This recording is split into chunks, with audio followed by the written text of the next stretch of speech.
if you are familiar with Excel formulas, you may want to do the same with your Salesforce records.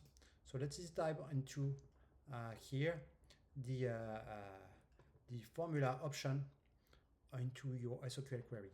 So you have your SOQL query, then you have your records.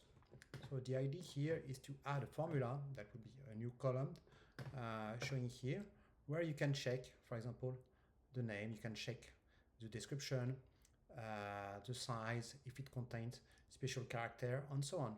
So this is fairly easy to do. So you can write this way. So if you go item, and as you can see here, I have access to description. And if I do that and I reprocess, this is going to basically into my formula displays the description. If I want just the three first layer of the description, I go on use slice. So I'm going to slice my formula. I'm going to get the three first layer, right? So this is just JavaScript that you will use on top of this. If you want to use the length, and you'll do something like this, and that will give you the length of the description and so forth. So on, you can use this is calculated this way, right? This is just the length on its computed client side. So it's an example. If the length is less than 40, I want to display a message and so on.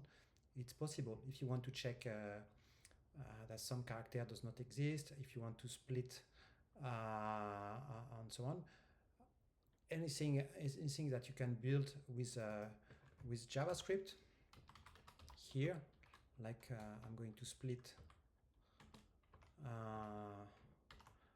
by a space and then join again, and that's what's going to just going to remove the click on the wrong button. That's just going to remove the space. So you can do it this way. You can you see that's remove the space, or you can probably do replace all if you prefer. I'm going to replace all the space with an underscore. That's possible as well. So anyway, that's how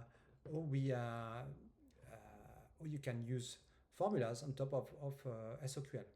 So thank you.